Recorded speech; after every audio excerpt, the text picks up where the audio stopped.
Hey, welcome back to the channel. Today we're doing a little upgrading, doing a little adding some accessories. I got I've got one of these Streamlight tactical lights to go on to my 300 blackout. Now this one, unlike the other one that I had, and I think I was doing a video. I was adding that one to my Banshee 9mm. I use that more for close quarters. This one, and that one is 350 lumen. This one, I just wanted to really light up the sky, light up the night. So this one is 1,000 lumens, guys. 1,000 lumens. It is really, really bright, right? It'll throw this light out at a really long distance. But not necessarily something that you want to use for close quarters, right? This kind of stuff, it'll blind you. You shine that in a small hallway, you get the reflection back off the wall. This kind of stuff will blind you at 1,000 lumens. So I went with 1,000 lumens for this one because I tend to use this more outdoors. This is my outside tactical gun. You can use it, maybe go do some hog shooting or something like that. Then I'm gonna take this one. I want to light up the night a little bit, and the nice thing too with this is, guys, these lights. I mean, I picked this thing up for 129 bucks. 129 bucks, came with everything. Came with the pressure switch, right? It came with all of the mounts. The mounts on this too. When you're mounting the pressure switch, you can actually run the cable inside of the mount. It comes with some zip ties, large zip ties, small zip ties. Comes with a couple screws. It also comes with a little sticky strip that you can attach the pressure switch. But all of this is included for 129 bucks. You know, when I'm looking at the Surefire, and this just screws in, right? That just screws in. This is the one that came with it. I've already taken this one off, but the Surefire, everything's an accessory. Not that I don't like Surefire, but everything on Surefire is an accessory. So that's why I went with this one. Just needed something that was reliable. The other thing I like about this, it does have you know, a couple different variables as far as settings go. You can click this front button and it keeps the light on. You can use the pressure switch to keep it on, then take your hand off the pressure switch. And if you half do the pressure switch, it actually has a strobe effect. Let's see if I can get it to go. Half pressure, there you go. There's the strobe effect on it. So it's just really, really nice to be able to have some options. So let's mount this thing. I'll show you how it goes. You know, most of it mounts pretty easy. The hard thing is these little plates here that you mount this on to the Picatinny rail on the top.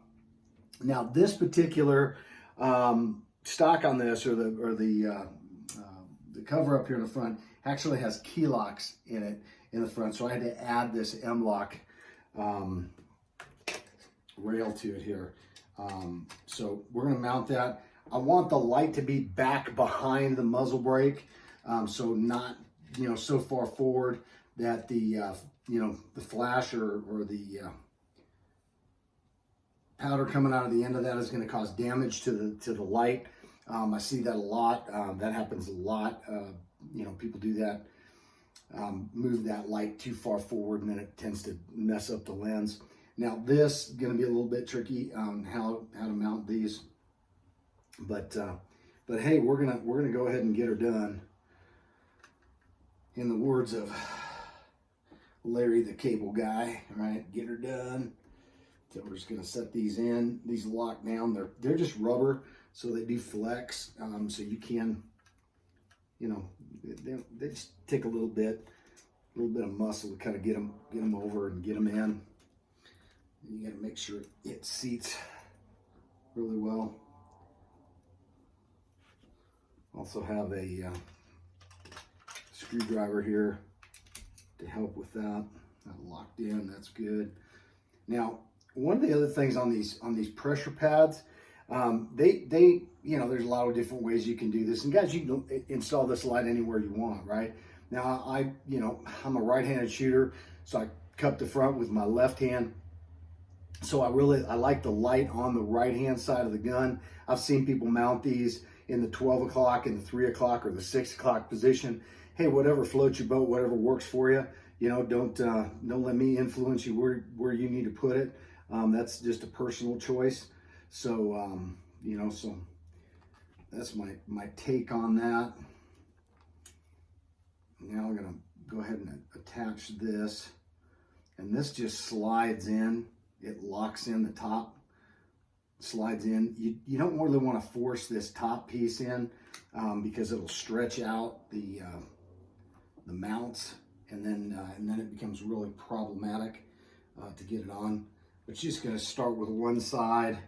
Again, make sure that it goes in between the rails on there, and then I'm just going to use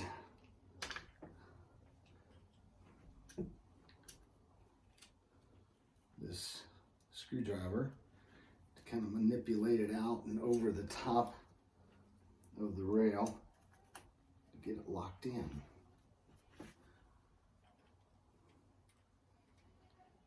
We're almost there. You know, it takes a little bit of work. I mean,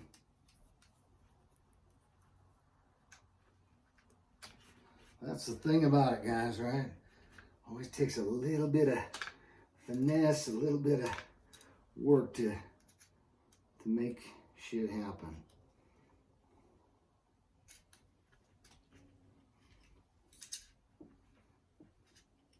And there we go, and it's mounted, it's down.